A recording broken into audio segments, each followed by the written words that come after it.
Hi guys, let's get right into it. We are going to be starting off today by wiping down all of our surfaces, our hands, and any tools that we will be using. I'm simply wiping everything down with isopropyl alcohol and a paper towel. However, you can use baby wipes if you have that. Today we will be using Sculpey Primo oven baked clay. If you are using a different brand, make sure to read the baking instructions for that clay. You'll need different colors of clay depending on what type of design you're going to be making. We have an assortment of tools here that you can purchase from a craft store, like X-Acto knives. You can use a kitchen knife instead. Um, a lot of these tools you can buy at a craft store or like in the cake making supply. I made the green one out of just a sewing needle and some scrap polymer clay. Cuticle pushers are a good alternative if you're trying to make anything with a point. Like I said, you can use spoons. I've seen lots of other people post about this, but um, you can definitely use all sorts of things. It's all up to your imagination. Your best set of tools are going to be your hands. This little set of circle cutters is one of the most versatile tools you can also purchase. I like it for all sorts of different projects. You can also buy different little petal cutters or flower making kits such as this. A rolling pin or an acrylic uh, rolling pin. I think there's a specific term for this. I can't remember. Today I'm going to be using this large circle shaped cookie cutter, just like your basic cookie cutter. And then you will need some cornstarch, or some people have used flour to make sure that if you are going to be using molds, make sure that they don't stick. If you want, you can get a foam pad to try to make different types of flowers. I will be using a lot of chalk pastels in this project, and then a fluffy brush. Old makeup brushes work if you are trying to save some money. You can purchase texture rollers. Today I'm going to be using one that is like a fabric style, but you can also use like an actual fabric to create that texture. You will be needing a glass tile or this is a ceramic tile that I just purchased from the hardware store. For finishing, you will need like an assortment of files or sanders. You can use handheld ones or you can use motorized ones these are USB-C rechargeable. Um, like I said, you can use hand tools or hand files as well. This is a pasta roller machine. You can usually purchase them for the craft store for like 20-30 bucks. I use a scrap piece of clay to make sure that any old clay doesn't stick to my new pieces of clay. I also have translucent clay liquid and then Sculpey oven baked adhesive, and you'll see when I apply those. First, we will be starting off by conditioning our clay. This is just the white clay, and then you want to make sure that it adheres to your tile so that no air bubbles or air pockets. And you'll see me with the rolling pin just pushing down gently but firmly, so that way it sticks and you have a flat back on your surface. Next, we're going to be cutting out our shape. But first, like I said, I was using this fabric roller to add some texture to the clay. I have found that it makes it look kind of like a canvas, and I really like the effect that it has. Like I said, you can use a piece of fabric to make the imprint. Then you cut your circle shape with the cookie cutter. Make sure to be firm and make sure you cut all the way around. So make sure you put pressure all the way around. So these are the chalk pastels that I'm going to be using. I kind of went with kind of like a sunset gradient and then you just want to shave a little bit from each color that you will be using. And then with the light fluffy brush, I'm going to be just gently brushing it over in a horizontal pattern to make sure that hopefully you can see this right here, to make sure that I'm not just putting all of the pigment in one spot. So it's kind of like applying makeup if you know if you apply makeup. um if not, I mean, you kind of get the idea. It's just very gentle strokes. because I kind of wanted that sunset pattern effect.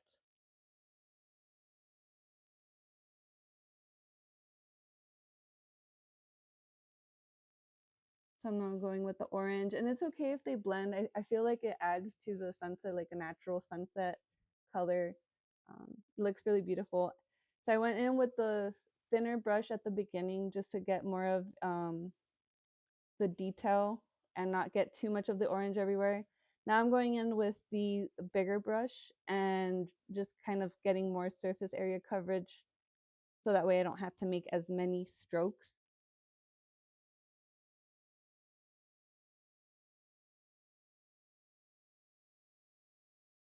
And you can kind of feel like Bob Ross here for a little bit, just kind of doing as you wish. Um, you can use one full darker color if you didn't want to create so many breaks in the sky.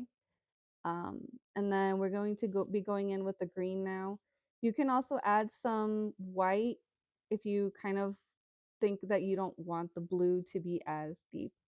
So this is the final product, and now we're going to be measuring where we want our mushroom that we are going to be making. You always want to save scrap pieces of clay that you have mixed because you can definitely reuse them for future projects that don't require that much clay. So we're going to begin by sculpting the mushroom. You don't want to put it directly on the clay that you have already prepared, but you just kind of want to get a good measurement.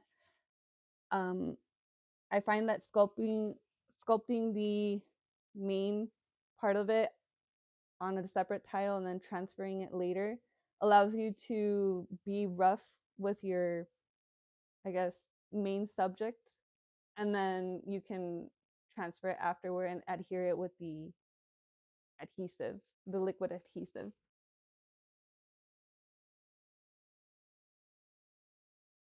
You can spend hours, as you can see, you can spend hours trying to get the perfect shape, and then you'll just keep on trimming.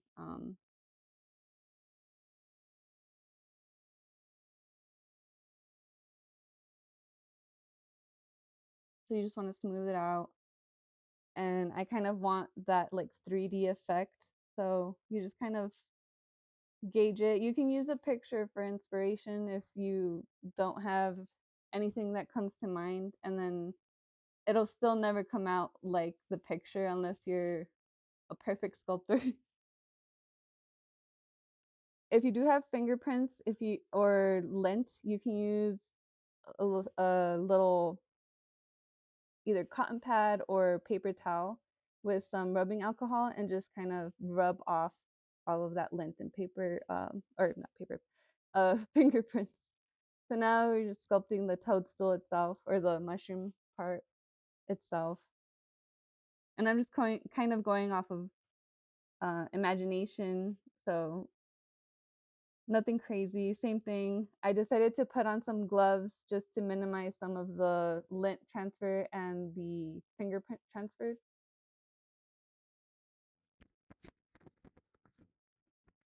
Now I'm adding the red, and you just kind of want to pinch it together. And I find that it kind of gives it that realistic look, but also like a whimsical look as well. And just like I said, your hands are your best tools. Just use your fingers and kind of smooth out any imperfections or any rough edges.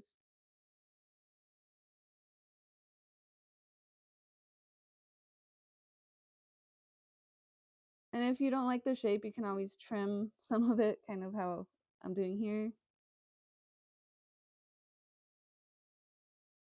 And then we'll just remove the excess, and then we will round the edges that we just created again. Give it one final pass with the rubbing alcohol.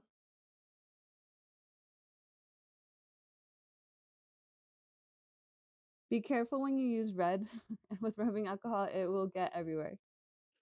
So now we're going to start adding some of the details with that needle tool that I made. Like I said, this tool I made with a sewing needle and leftover polymer clay. This is the translucent liquid clay to kind of adhere a little bit better. You don't necessarily need it. You can push down, and raw clay with raw clay will adhere. However, if let's say we had baked the mushroom first, then added the white circles, you would definitely need um, either liquid cake clay, or in my experience, it's better to use the adhesive. Now just clean up any fingerprints or lint or dust with rubbing alcohol and a Q-tip. I have found in the past the flat Q-tips work way better than these pointy ones for certain applications.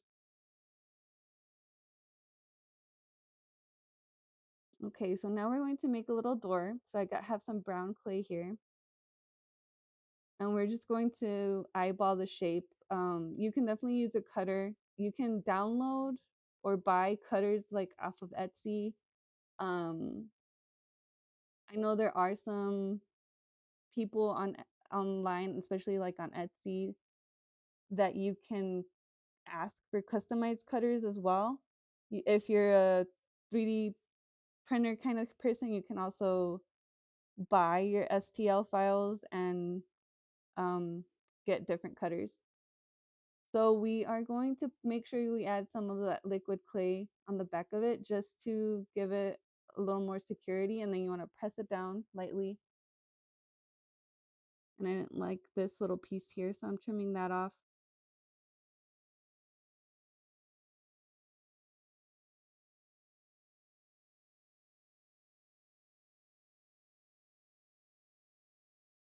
Now we're just going to add some lines for some fun texture. And these don't have to be perfect, but I'm just making them a little squiggly just to make them kind of fun.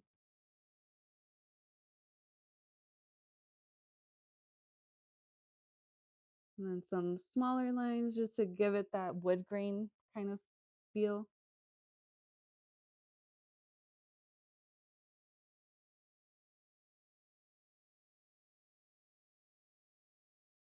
Okay, now we're going to be adding a little more detail. So this is also Sculpey clay that already comes with kind of like a texture on it. I forgot the name of it. Um, and this is just a scrap, and I threw away the wrapper.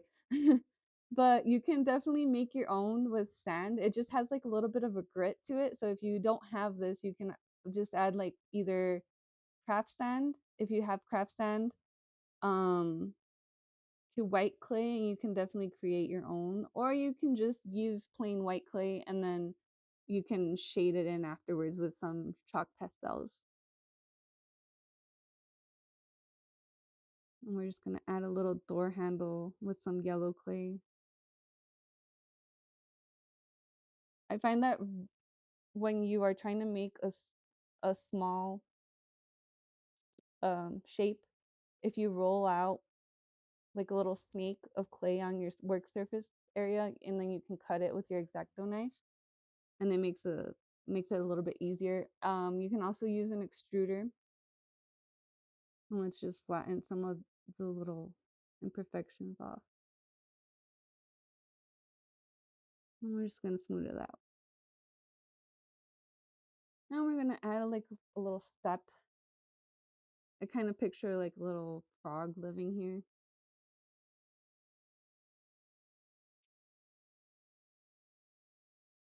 We're just gonna pat it down and add some lines here, like some little steps.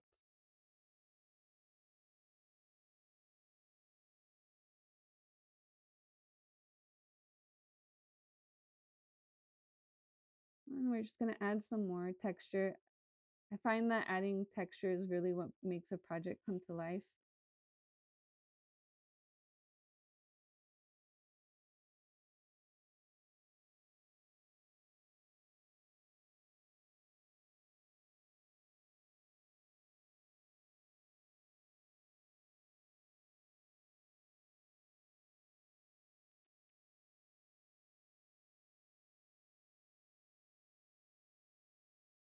And I'm just using a little toothbrush. Toothbrushes are one of my favorite tools. I forgot to put it on the main tool section, but it just kind of adds. Oops, just flatten this back down.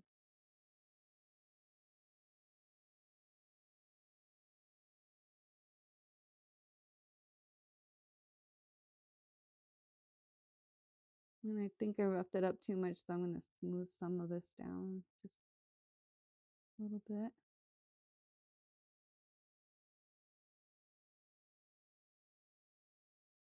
Okay, so now we're going to just add some more shading to the underside, just how it would in real life, you know, with the sun shining from the top down. You just kind of want to shade the underside of the mushroom. Just give it a little color so it's not all one color.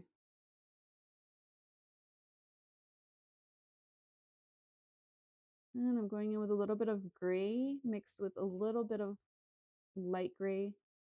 Oh, I'm just, if you have a smaller brush than this to make sure that it doesn't get on the toadstool, I kind of don't really care too much about that because I will be covering that later. So this is the adhesive, not the liquid translucent clay. And for because the mushroom itself is much larger than the rest of the project, I'm going to use the adhesive. The reason I'm adding it is because of the chalk pastels, you kind of already covered the raw surface of the clay. So you want to make sure that it adheres to the circle and that way it doesn't come off. So the tricky part is just taking it off the tile, is just sliding it back and forth, and then at the joint I didn't want it to separate, so I came from the top and the bottom, and now we're transferring it over to our background. And you kind of want to center it and then just kind of press it down gently.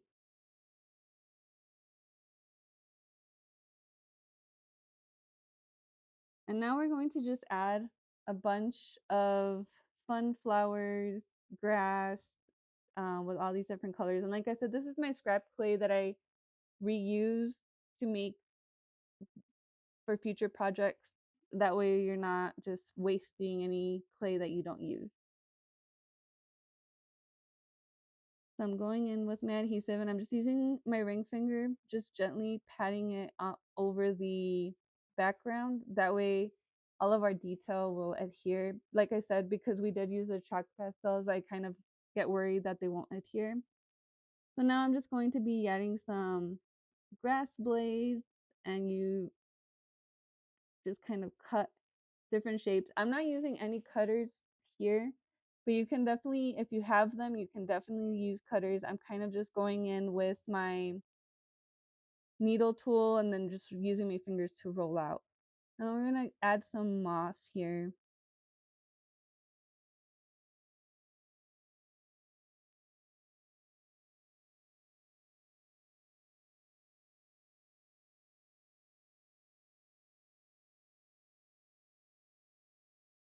And I'm going underneath the toadstool. Like I said, that gray that I got on there earlier, I wasn't too worried because I'm going to be covering this with that moss.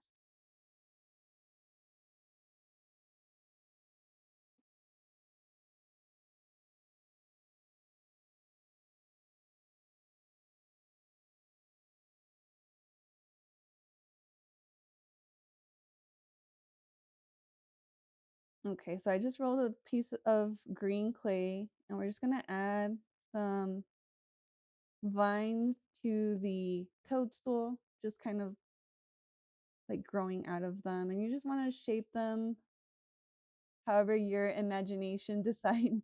It doesn't have to be perfect. They can be finicky, but with perseverance, you can definitely attach it. And I'm just going to add some texture here.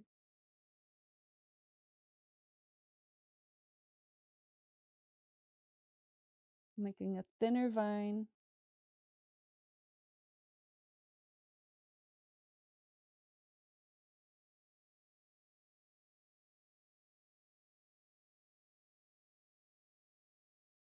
Sometimes if it doesn't want to stick, you can definitely add some of the translucent clay or the clay adhesive to kind of get the raw clay to adhere to the chalk pastels. So I went ahead and added the blades of grass, and now we're going to add some flowers. And I'm going in with this light purple, and you can you can try to find your style. You can base your flowers off of real flowers. I'm just kind of going for a more whimsical approach. So I'm just going off of imagination and making these little lavender flowers. So all I did was roll little tiny canes, and then with my X-Acto knife, I went ahead and I just cut tiny circles. And now I'm adhering the circles with a little bit of translucent clay if they don't want to stick. You can also press down on them until it pierces the chalk pastel layer and goes to the just clay layer. And with our ball tool, like I said, these ball tools are used for many crafts. If you've already been working with polymer clay, then you already know. Um, if you haven't, then they're definitely used in the cake industry as well, the baking, uh, cake decorating industry, the bigger ones. And then these are just used for many different types of art. Sorry for the lighting. The sun is moving.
And once you're happy with it, um, you could spend hours trying to get the perfect flower.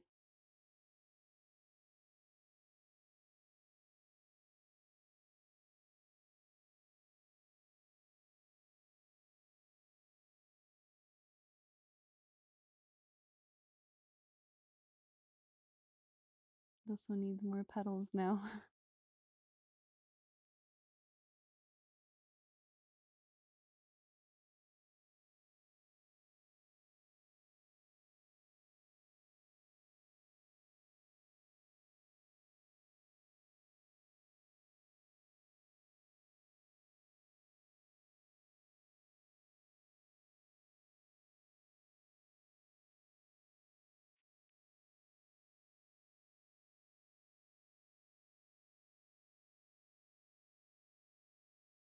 Okay, so I've added all of the purple flowers. I didn't want to make you watch me do all of the individual petals.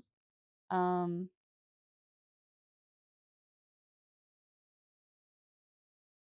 we'll add some white just to bring it more to life.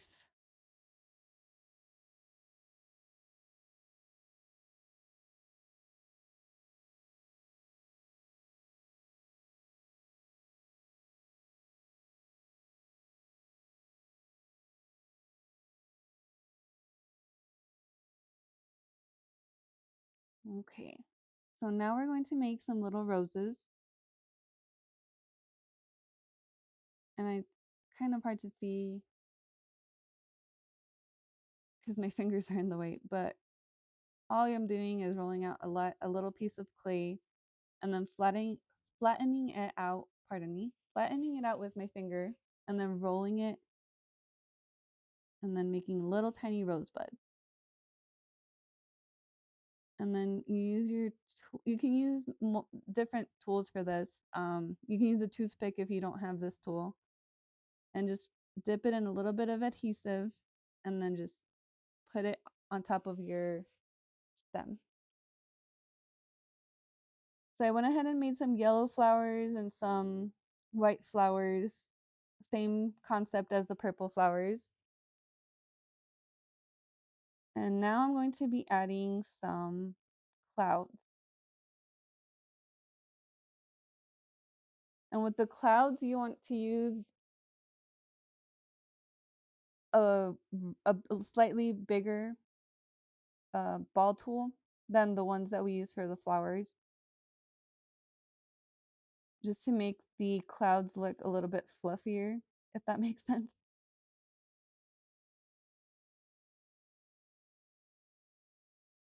And they don't have to be perfect, they just kind of make little tiny circular motions just to kind of blend the clay into itself.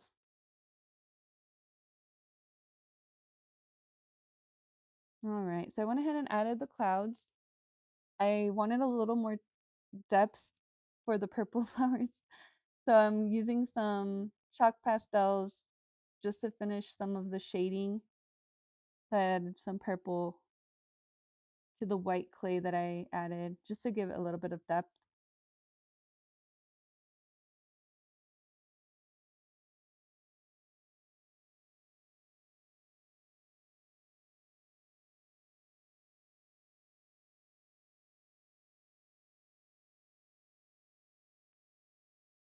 And the brush I'm using is actually a brush for nail art. So you can definitely find all sorts of small brushes, not meant necessarily for painting.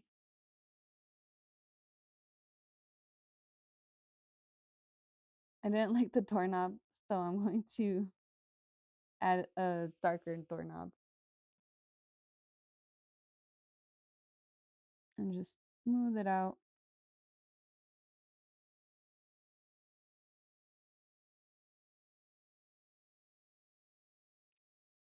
And now we're cutting the circle where our ribbon to hang the ornament will be placed. And I like to cut it before baking just so I can make sure that it's perfectly round and that I'm not drilling afterwards. And I have made bookmarks in the past, like these in the similar style. They're pretty flexible. They are still fragile. You don't want to obviously snap them off. Okay, so after baking for 30, I left it for 40 minutes in my oven. I use a toaster oven. You can definitely use a kitchen oven as well. And I left it for I use my oven is you want to make sure you check your oven temperature with a separate temperature gauge than your oven's temperature gauge. So I bake it for 40 minutes at 270 degrees Fahrenheit, and then I leave it to cool until it completely cools in the oven. So now we're just gonna finish our piece. You can use this, like I said, a nail file. If you have a Dremel with or any rotary tool with a sanding bit, you can use different types of tools. And then we are going to just remove the shine on the back with some acetone. And I'm going to add a little bit of shine. It's a matte finish just to the top of the toadstool to make it look a little bit glossier but not too shiny. So I went ahead and wiped it with rubbing alcohol to remove any imperfections, and then now I'm just adding the varnish.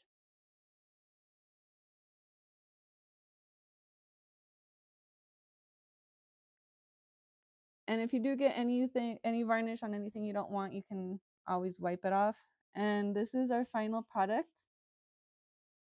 Like I said, it has some flexibility, but you don't want to be too rough with it. So yeah, this is our final product. Thanks for watching, guys. Like and subscribe.